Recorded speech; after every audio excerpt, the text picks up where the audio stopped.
Come, let us explore this evening's meditation class and group practice, that we too could meditate like a Jedi.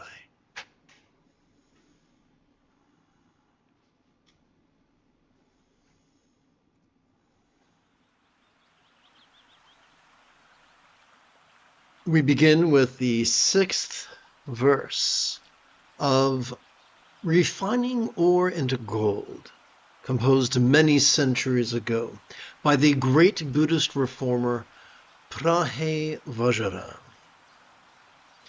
So together let us relaxingly recite. It is the eye that directly sees, that there is nothing to be seen. Let's continue. Because of that, it is called the eye of omniscience, wide and broad with no limit and center. It is the very essence that dwells in the supreme equality, not accepting or rejecting anything. Okay, let us make sense out of that which could seem very much like pseudo-spiritual word salad.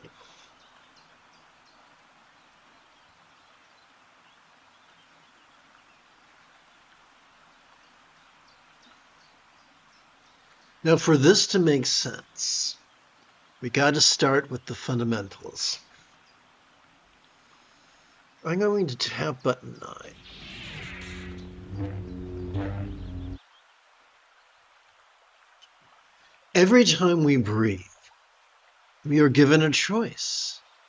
Do we passively cooperate with our Buddha nature, or do we actively compete against it by overusing the medial and dorsolateral prefrontal cortex to overfocus and overanalyze, thus exhausting the front of our brain to the point that we involuntarily begin presenting with various symptoms of depression, as well as trigger our amygdala, the seat of both anxiety and aggression? Well, what happens if we do the opposite? What happens if we passively cooperate with our Buddha nature, which is just a fancy way of saying our autonomic nervous system? Our amygdala is calmed, and our anterior cingulate gyrus is gently stimulated. What's the benefit of that? Well, this bad boy functions as the hub of our mirror neurons, the seat of empathy, that which transforms dread into compassion and desire into love.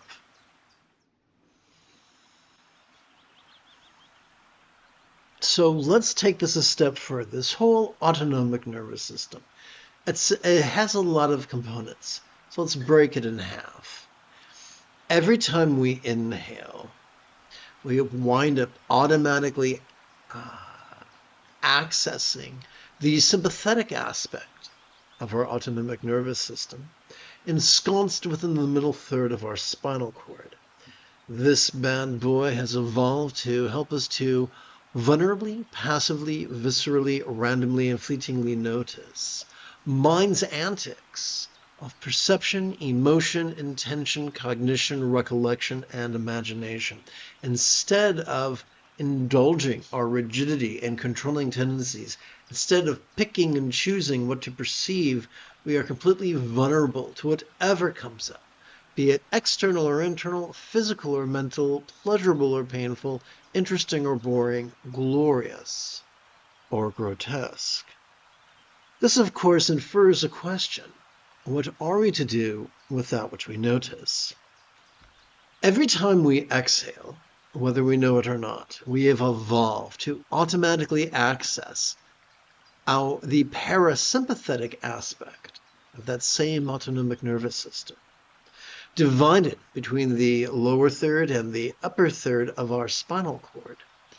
This bad boy has evolved to help us to physically relax and mentally release to such a degree that which we noticed during our previous inhalation could fleetingly feel less stressful, less permanent, and less defining. figuratively, it could feel as non-graspable as a vast empty void. Now, any good English teacher will remind us that a simile is only as useful as it is relatable. Therefore, we have to ask the question, what? What is a real-world example of a non-graspable vast empty void? How about the illusion of the infinite azure sky on a bright and beautiful cloudless morn, which, although could look tantalizing to the eye, feels non-graspable to the hand? And there you have it. Now let us return, quick as you please, to this evening's root text. Aha.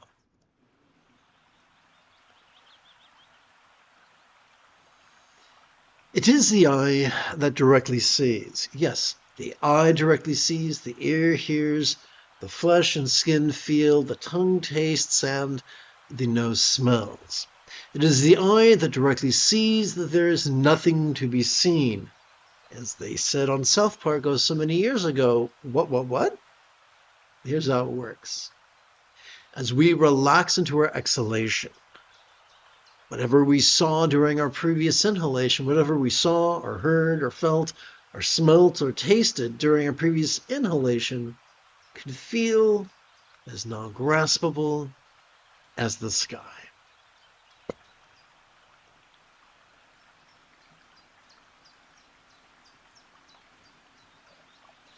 Because of that, it is called the eye of omniscience, wide and broad with no limit and center.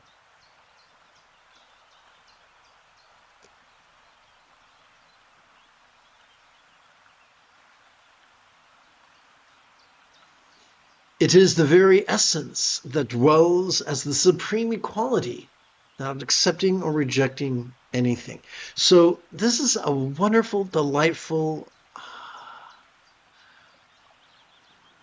what's the word? Precocious play on words.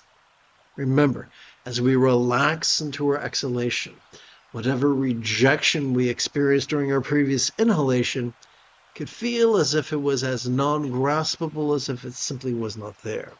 As we relax into our exhalation, whatever acceptance we experienced during our previous inhalation could feel as if it was as non-graspable as if it simply was not there. It has been said that the fundamental duality taught by the Buddha was that of pushing and pulling, or dreading or desiring, or hoping or fearing.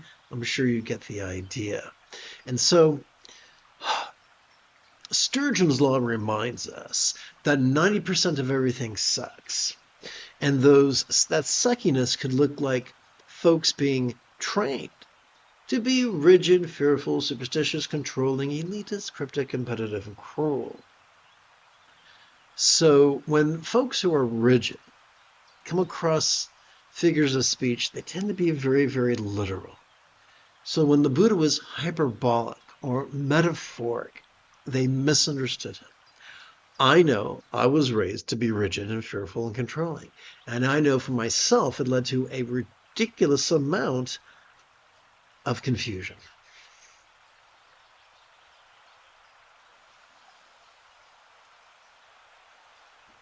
So when the Buddha taught that not to desire, what he was saying was, when you breathe in, notice you're desiring. When you breathe out, relax. If we notice and release whatever avarice or aversion or dread or desire or hope or fear cartwheels across the stage of our mind, it will not harm us.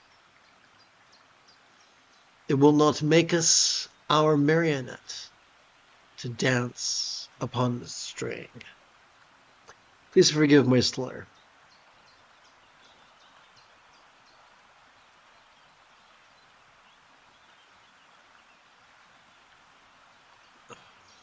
Okay. The time has come to shift gears. It is General Leia Organa's Saturday evening.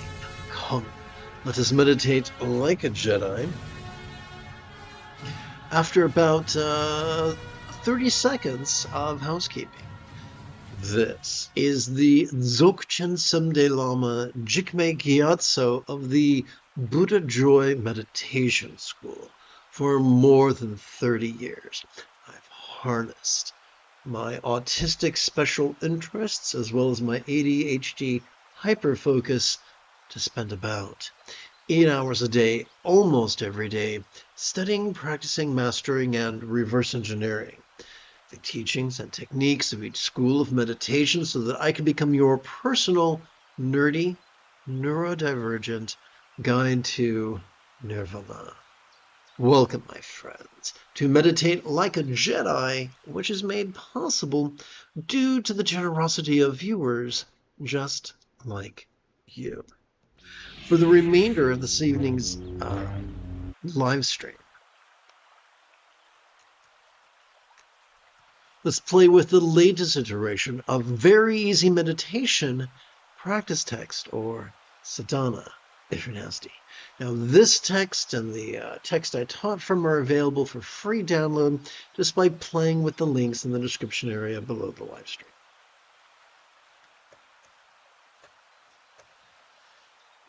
The most efficient way, the most sustainable way to gently invite our real or imagined subtle energies to coalesce in the behind the navel region of our lower abdomen is to gently rest the great knuckle at the base of my right ring finger upon the tip of my left ring finger, palms up in my lap. The most efficient way to count 12 inhalations is to do so on my right hand. 1, 2, 3, 4, 5, 6, 7, 8, 9, 10, 11, 12. Let's do that right now.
The most efficient way to count 12 sets of 12 inhalations is to count them on our left hand. 1, 2, 3, 4, 5, 6, 7, 8, 9, 10, 11, 12.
Okay, here we go. So an individual wrote, let me see, I'll tap button 8.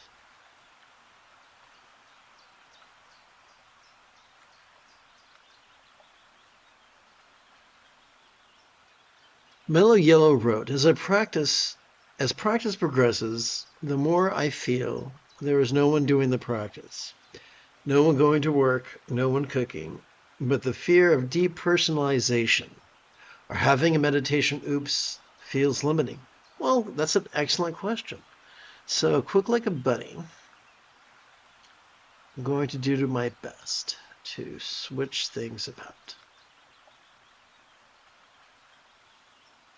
Okay.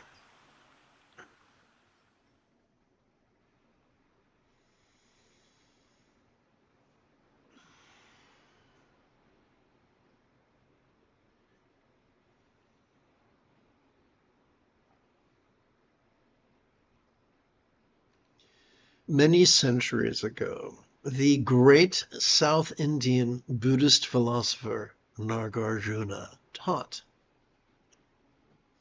there is the conventional and there is the ultimate. Every time we breathe in, well, actually, let me tap button 9 for this.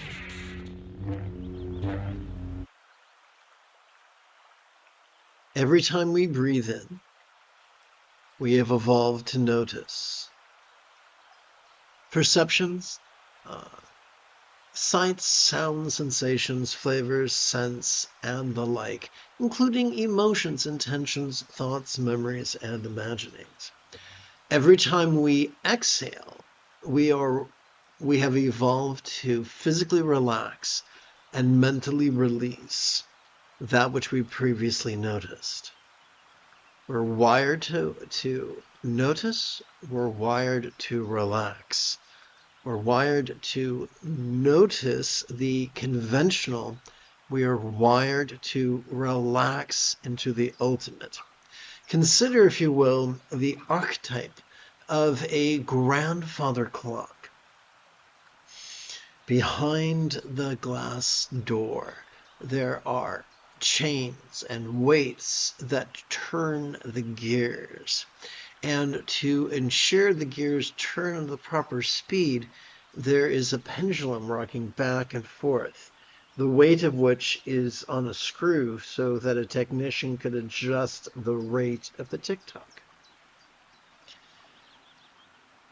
Just as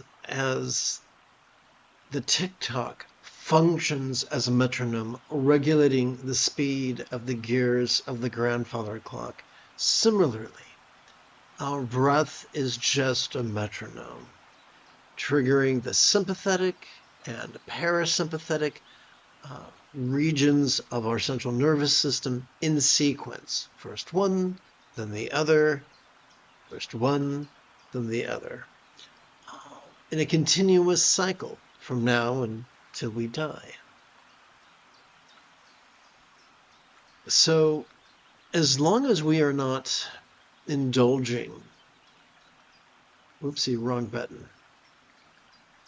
As long as we're not indulging our rigid, fearful, superstitious, controlling, elitist, cryptic, competitive, and cruel tendencies, as long as we're not trying to hold our breath, as long as we're not trying to focus on our breath, as long as we're being flexible, loving, rational, laid back, as long as we are cooperating passively with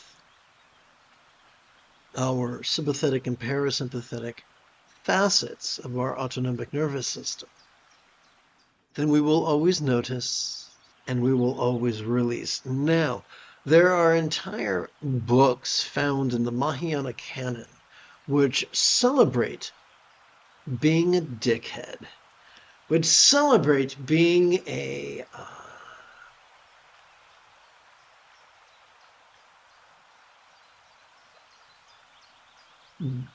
pseudo-spiritual purveyor of malarkey. There's a famous book called, what's it called? Look it up real quick. Goodness, what's it called?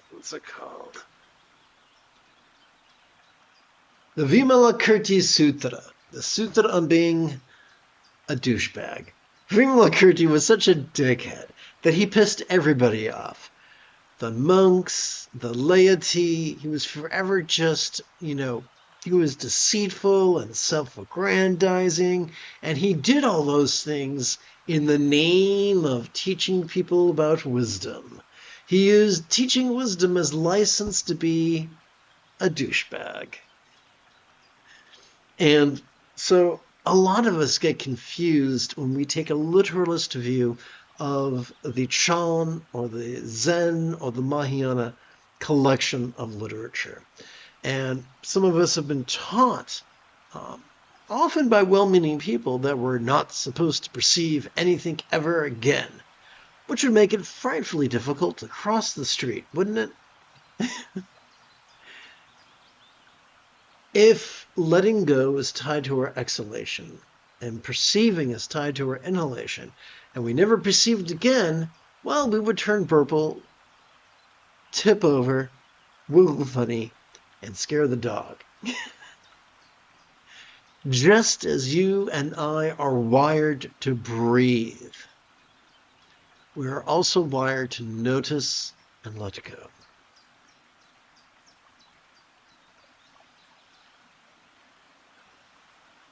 In the 90s, I was married. And my former wife would play a game of, as I was sitting there quietly, she would just take out her boobs and rest them on my head. And regardless, I was able to perceive them because I wasn't practicing concentration. I was practicing mindfulness. Concentration is a rigidity where we say, I'm not going to look at anything but this one thing. And mindfulness is saying, hey, I'm going to notice whatever comes up.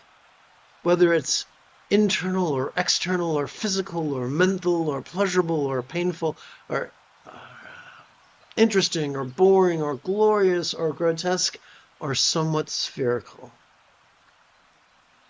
So, as long as we are cooperating with our body, and as long as we're relatively healthy and we haven't suffered a catastrophic damage to our central nervous system, we will be no prisoners of oblivion. I'm so certain of this, I will stake your reputation on it.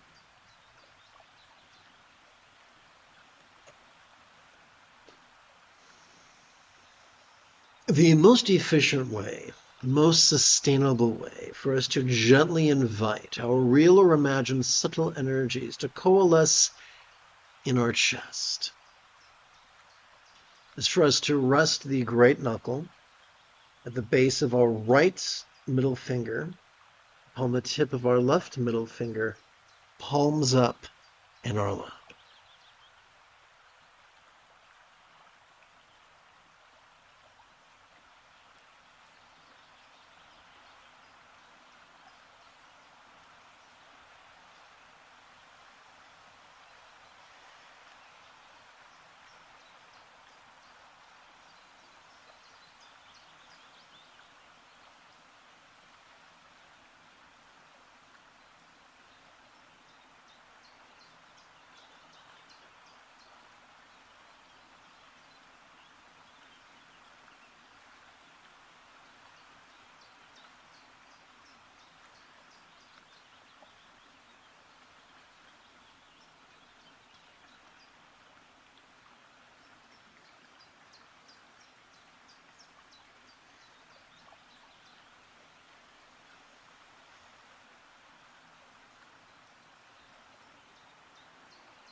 So, Mellow Yellow, if you're still there, there is a delightful metaphor that was a favorite of the late former head of Tibet's Nyingma order of Tantric Buddhism. His name was Dilgo Khyentse Rinpoche. And he explained that just as a bird requires both its wings to take to the skies, similarly, we require both the conventional as well as the ultimate.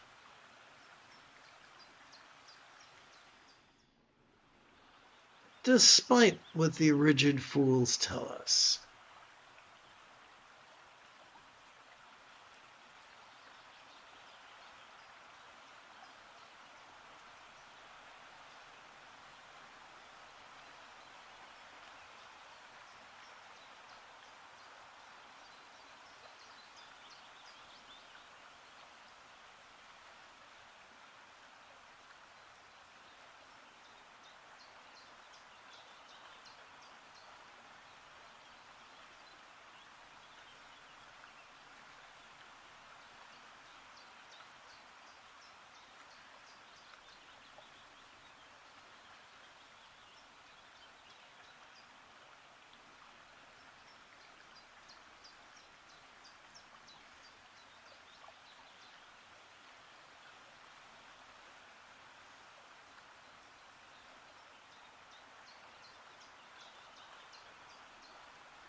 The most sustainable way to gently invite our real or imagined subtle energies to coalesce upon the crown of our head is to gently rest the great knuckle at the base of our right index finger upon the tip of our left index finger, palms up in our lap. As we breathe in, silently and mentally recite the demonstrative pronoun this. As we exhale, silently and mentally recite the one-syllable verb ease.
You have taken your first step into a much larger world.